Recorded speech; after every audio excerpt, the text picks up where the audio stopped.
చిన్న సినిమాలు సరే, చిన్న పేమెంట్స్ వదిలేద్దాం. పెద్ద సినిమాలు? చిన్న సినిమాలే పెద్ద పేమెంట్లు, ఓకే. పెద్ద సినిమాలే చిన్న పేమెంట్. ఎందుకు అని అంటే చిన్న సినిమాలకి మేము పెద్ద క్యారెక్టర్ అసలుకి. అంటే ఫర్ ఎగ్జాంపుల్ నేను యూట్యూబ్ లో వైరల్ వాళ్ళు కూడా ఉంటారు కదా దీంట్లో. అసలు ఈ క్యారెక్టర్ ఫ్రీగా చేసే వాళ్ళు కూడా ఉంటారని ఇప్పుడు ఒకటి వర్డ్ వాడుతున్నారట. అవునా? పేమెంట్ అడుగుతుంటే పెద్ద సినిమాలు అయితే, పెద్ద సినిమాలు అయితే ఇప్పుడు నాకైతే ఫ్రీగా చేయమని ఎవరు అడగలేదు ఇంతవరకు.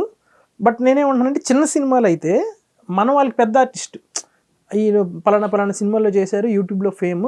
సో మన దాంట్లో హీరో ఎవరో కొత్త అబ్బాయి ఉంటాడు, ఫర్ ఎగ్జాంపుల్ మినిస్టర్ వాళ్ళ కొడుకు, ఇంకొకరు రియల్ ఎస్టేట్ వ్యాపారాల కొడుకు, వాళ్ళు ఎవరికి తెలియదు, అందరూ ఫ్రెండ్ క్యారెక్టర్ మమ్మల్ని పెట్టాలంటే కొంచెం మనం నోటెడ్ కదా అని. సో మనం ఎంత పేమెంట్ అడిగితే అంత ఇస్తారు వాళ్ళు. పెద్ద సినిమా ఏంటంటే నీకు ఇందులో అవకాశం ఇవ్వడమే ఎక్కువ అనే ఫీలింగ్ ఉంటుంది వాళ్ళకి. సో మనం కూడా డిమాండ్ చేయం పెద్ద సినిమాలో, కానీ క్యారెక్టర్ ఏంటని అడుగుతాం. క్యారెక్టర్ బాగుంది, వెల్ అండ్ గుడ్ అని అంటే మాత్రం అసలు డిమాండే ఉండదు. కానీ కొంతమంది నీ క్యారెక్టర్ హైలైట్గా ఉంటుంది, నీ సినిమాతో నేను లైఫ్ మారిపోద్ది, ఇవన్నీ చెప్తారు. అక్కడికి వెళ్తే ఒక 10 రోజులు 20 రోజులు షూట్ చేస్తాం, ఒక రోజు కూడా డైలాగ్ ఇంకా పడదు. సో పెద్ద సినిమాలో కూడా అలాంటి ప్రాబ్లమ్స్ కూడా ఫేస్ చేసాం. సో ఇప్పుడు మ్యాటర్ ఏంటంటే మనకి పెద్ద సినిమాలో కూడా క్యారెక్టర్ బాగుంది అని అంటే పేమెంట్ తక్కువ తీసుకొని చేసినా తప్పులేదు. లేదు క్యారెక్టర్ బాగాలేదంటే వాళ్ళకి డిమాండ్ చేయ అంటే అడగొచ్చు, ఎంత ఇవ్వండి సార్, మరి అట్లీస్ట్ క్యారెక్టర్ సాటిస్ఫాక్షన్ లేదు, డబ్బులు సాటిస్ఫాక్షన్ లేదు, సో అప్పుడు అడగొచ్చు అనిపిస్తుంది అనమాట. ఎంత అండి హైయెస్ట్ రెమ్యునరేషన్ ఎంత ఇప్పటి వరకు మీరు తీసుకున్న దానిలో? ఇప్పుడు వరకు నేను తీసుకున్న దాంట్లో మరి నేను అంత పెద్ద సెలబ్రిటీ ఏం కాదు మేడం, చాలా చిన్న సెలబ్రిటీనే.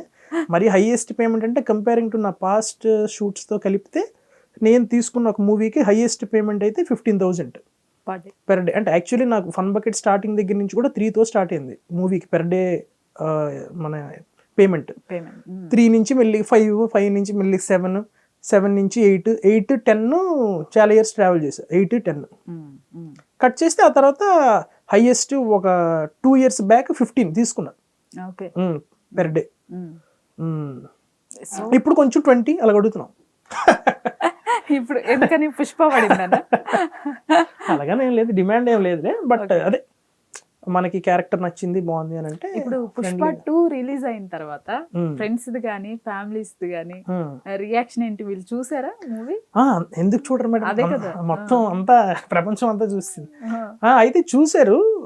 లిటరలీ టు బి ఫ్రాంక్ చెప్పాలంటే మా ఇంట్లో అందరూ చిరంజీవి గారు ఫ్యామిలీ అంతా చిన్నప్పటి నుంచి చిరంజీవి గారి సినిమాలు చూసే ఇదయ్యాం కాబట్టి ఇంకా వాళ్ళ ఫ్యామిలీలో ఎవరు వచ్చినా హ్యాపీ, ఇంకా అందులో ఎవరు హైలైట్ అయినా హ్యాపీ. సో అందులో ఎక్కువ బన్నీ అన్నకి నేను మా అన్నయ్య ఫుల్ ఫ్యాన్స్ అనమాట, డై హార్డ్ ఫ్యాన్స్ చిన్నప్పటి నుంచి. ఆర్య సినిమా నుంచి మమ్మల్ని చూసి మేము ఆయన సినిమాలు చూస్తూ ఇంట్లో మమ్మీ డాడీ కూడా అతను చేసే పెర్ఫార్మెన్స్ మెల్లిమెల్లి మమ్మీ డాడీ కూడా ఆయన ఫ్యాన్సే అయిపోయారు. సో టు బి ఫ్రాంక్ చెప్పాలంటే ప్రెసెంట్ మా ఇంట్లో మొత్తం అందరూ బన్నీ అన్న ఫ్యాన్సే. ఇంకా పుష్ప 1 అయితే మా ఇంట్లో హోమ్ థియేటర్లో డాడీ ఇప్పుడు 80-100 times చూసుంటారు ఆ సినిమా. ఎప్పుడు చూసినా పుష్ప 1 అంటే అంత ఫిదా అయిపోయారు. సో ఇంకా పుష్ప 2లో చేశాను, ఇంకా బన్నీ అన్న అంటే ఇష్టం కాబట్టి చాలా హ్యాపీగా ఫీల్ అయ్యారు. నేను మొన్నే ఊరికి కూడా వెళ్ళా, ఈ రిలీజ్ అయిన తర్వాత మొన్నే ఊరికి వెళ్ళా. కొంచెం హడావిడి ఉంది ఊర్లో. అంటే ఈ హడావిడి నాకు కొత్త కాదు, అంటే ఆల్రెడీ ఫన్ బకెట్ అప్పుడే కొంచెం ఉండేది.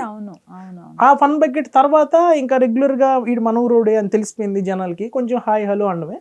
మళ్ళీ వెళ్ళి ఫోటోలు దిగుదాం కలుద్దాం అనేది మళ్ళీ పుష్ప 2 తర్వాత ఊరికి వెళ్ళిన తర్వాత జరిగింది. ఇంకా మమ్మీ డాడీకి సినిమాకి తీసుకొని వెళ్ళాలి, చూడలేదు స్టార్టింగ్ లో. ఫస్ట్ 15 days ఎందుకు ఆ గోల అరుపులు కనిపించవు డైలాగ్స్ అని చూడకపోతే మొన్నే తీసుకొని వెళ్ళా. ఏమన్నారు? Full happy. ఏం అనడానికి లేదు, ఇంకా వాళ్ళు ఒక వైబ్ లో ఉన్నారు, థియేటర్ లో ఉన్నారు. ఇంక ఇంటికి వచ్చిన తర్వాత చాలా హ్యాపీ ఫీల్ అయ్యారు, మమ్మీ డాడీ ఇద్దరు హ్యాపీ ఫీల్ అయ్యారు.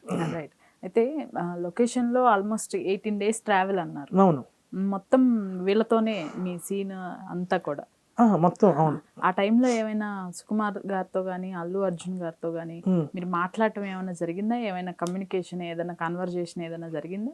అంటే బన్నీ అన్నతో చాలా తక్కువ జరిగింది, సుకుమార్ సార్తో ఎక్కువైంది. సుకుమార్ సార్ అంటే అతనే డైరెక్టర్ కాబట్టి ఆయన నార్మల్గా పెద్ద ఆర్టిస్ట్ చిన్న ఆర్టిస్ట్ అని ఏమీ ఉండవు ఆయనకి. నార్మల్గా జూనియర్ ఆర్టిస్ట్ కూడా చాలా బాగా చేస్తే అంతమంది ఉన్నప్పుడు ఈయన వెళ్ళి ఒక బుక్ ఏదో ఇచ్చారంట జూనియర్ ఆర్టిస్ట్, అతను టైమింగ్లో ఇచ్చారంట.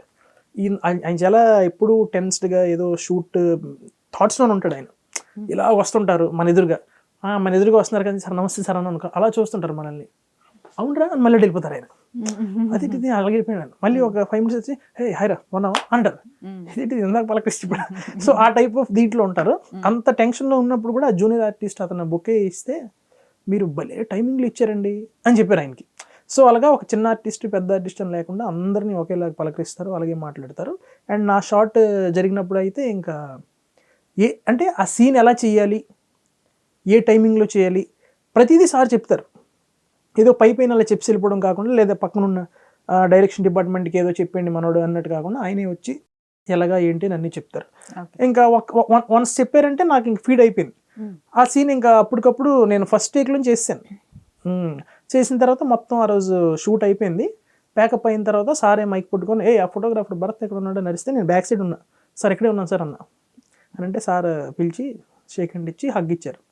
హగ్ ఇచ్చి చాలా బాగా చేసేవారు నువ్వు, నేను అసలు అనుకోలేదు, ఎందుకంటే ఇందాక ఇంకొక అబ్బాయి పెట్టాం కదా చాలా టేకులు తీసుకున్నాడు, అది చాలా బాగా చేసావు, ఈ క్యారెక్టర్ ఇంకొంచెం పెంచుదాం, గెడ్డం హెయిర్ కంటిన్యూటీ ఉంచుకో అన్నారు. సరే సార్ అన్న.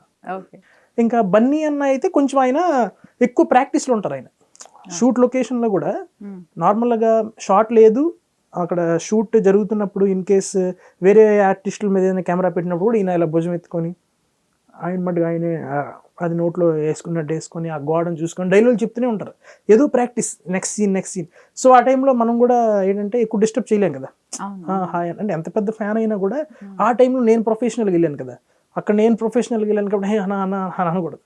సో నేను చూస్తున్నా, అబ్జర్వ్ చేస్తున్నా, కట్ చేస్తే కొంచెం షార్ట్ అయిపోయిన తర్వాత నార్మల్గా హాయ్ అన్న అది ఇది అని మాట్లాడితే బాగానే మాట్లాడు, అంతా బాగానే ఉంటుంది. సంధ్య థియేటర్ ఇష్యూ ఇవాళ కూడా ఈడీ విచారణ అని చెప్పేసి ఇంకా అవే నడుస్తుంది అల్లు అర్జున్ గారికి.